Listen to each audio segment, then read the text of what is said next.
Class 6। आज मैं आपको हिंदी पाठ्य पुस्तक का पाठ 16 यानी 16 अंधेरे में रोशनी की किरण हेलन केलर, इसके बारे में पढ़ाऊंगी।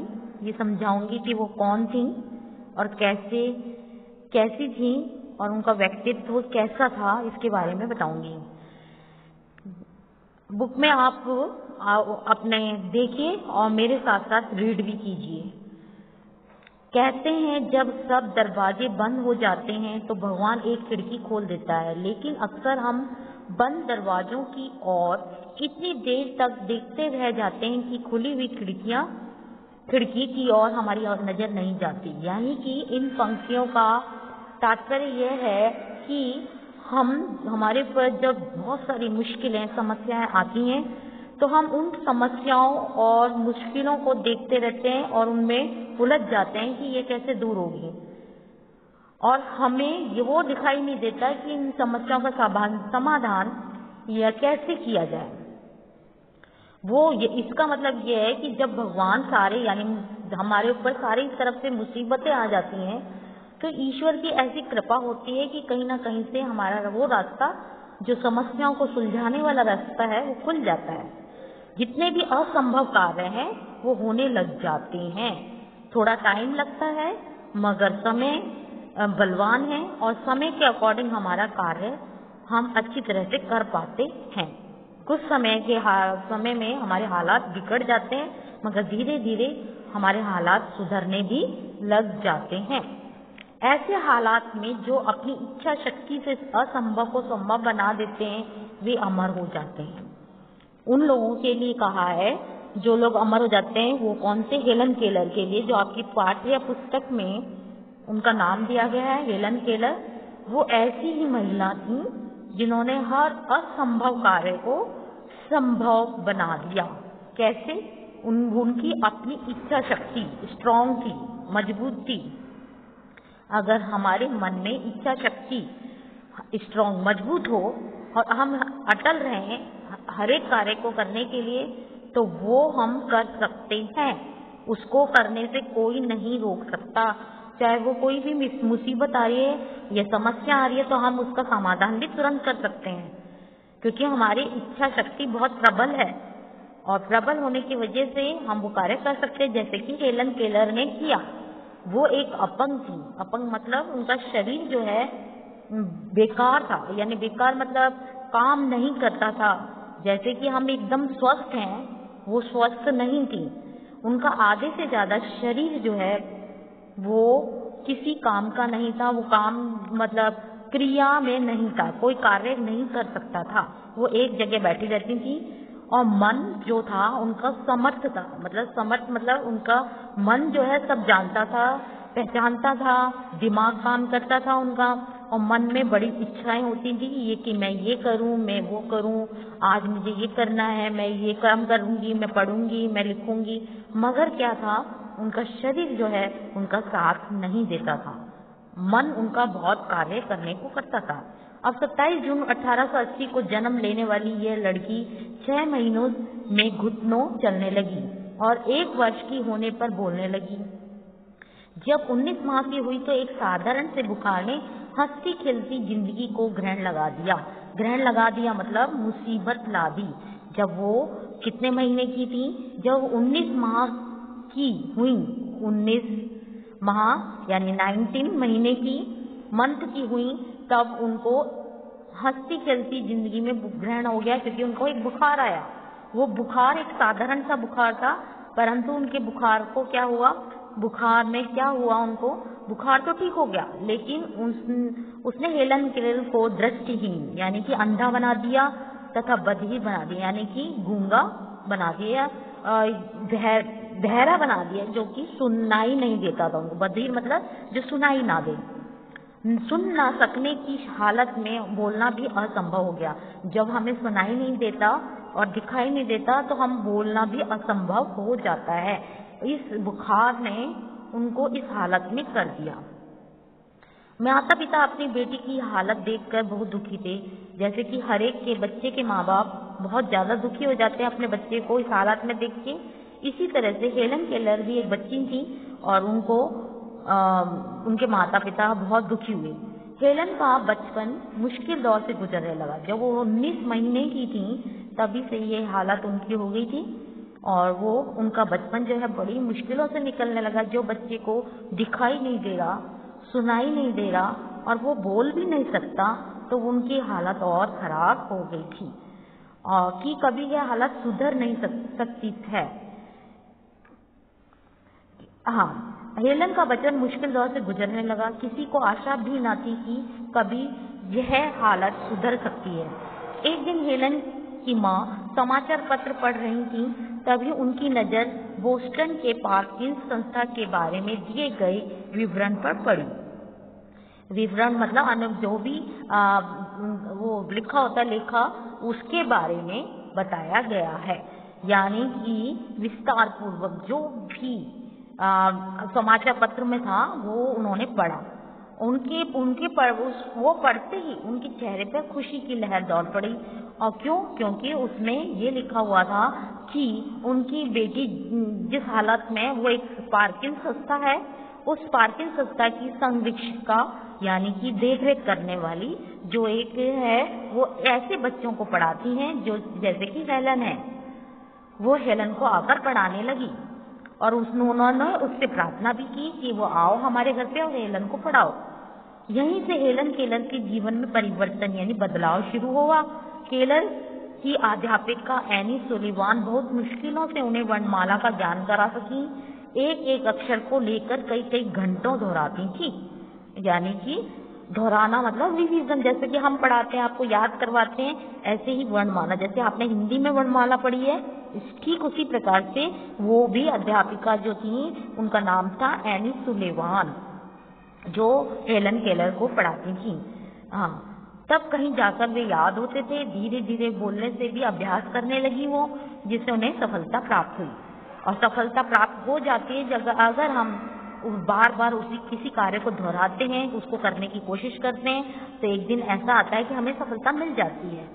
कठिन परिश्रम के बल पर उन्होंने लैटिन, फ्रेंच और जर्मन भाषा का ज्ञान प्राप्त कर लिया था। यानी कि 3 भाषाएं उन्होंने सीख चुकी थी वो, जबकि वो अंधी भी थी और जबकि उनको सुनाई भी नहीं देता था और बोलना भी उनके लिए असंभव था। 8 वर्षों की कड़ी मेहनत के बाद उन्होंने स्नातक की डिग्री प्राप्त कर ली, यानी कि बीए भी कर ली और उन्होंने सारे संसार के लोग जानने लगे। आत्मा की रोशनी से वे सब कुछ देख सकती थी। हाँ, उनको कुछ दिखाई नहीं देता था आंखों से, मगर वो मन से, उनकी इच्छा शक्ति बहुत प्रबल थी। जैसे कि मैंने पहले भी बताया, तो इस वजह से उनकी इच्छा शक्ति होती थी कि मैं इसको शब्दों को जानूं और समझूं। तो इस वजह से वो सारे कार्य कर लेती थी।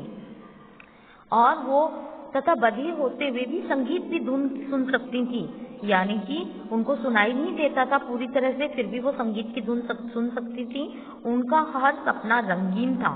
रंगीन मतलब वो बहुत अच्छा सोचती थी, नेगेटिव नहीं सोचती थी, नकारात्मक सोच नहीं थी उनकी सोच कैसी थी? सकारात्मक।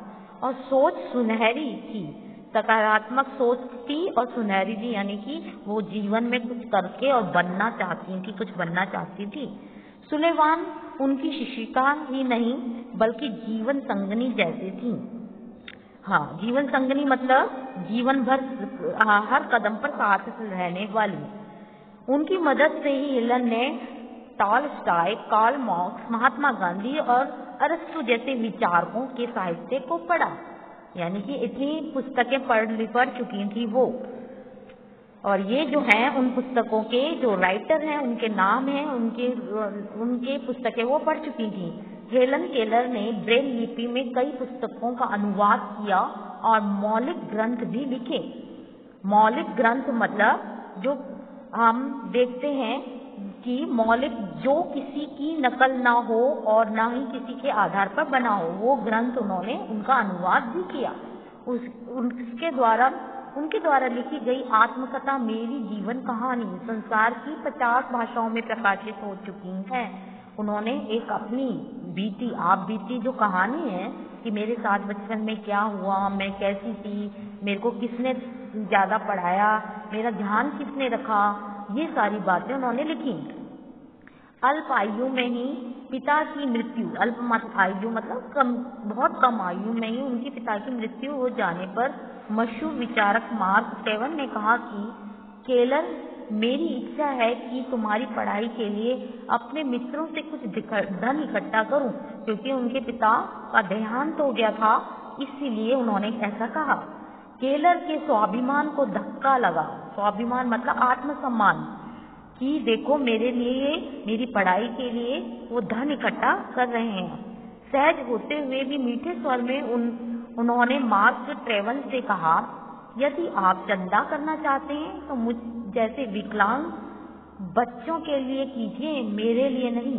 उन्होंने कहा, ऐसा इसलिए कहा क्योंकि उनको उनकी आत्मसम्मान को ठेस लगा था कि मेरी वजह से ये धन इकट्ठा कर रहे हैं, तो इसलिए उन्होंने कहा कि मेरे लिए नहीं, विकलांग बच्चों के लिए भी ये सारा धन इकट्ठा कीजिए।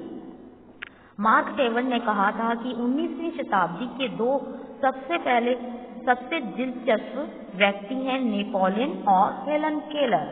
हेलन केलर पूरे विश्व में 6 बार घूमी और विकलांग व्यक्तियों के प्रति सहानुभूतिपूर्ण वातावरण का निर्माण किया, यानी कि पूरे विश्व में घूम करके उन्होंने ऐसे बच्चों को पर सहानुभूति प्रकट करी जो कि विकलांग थे।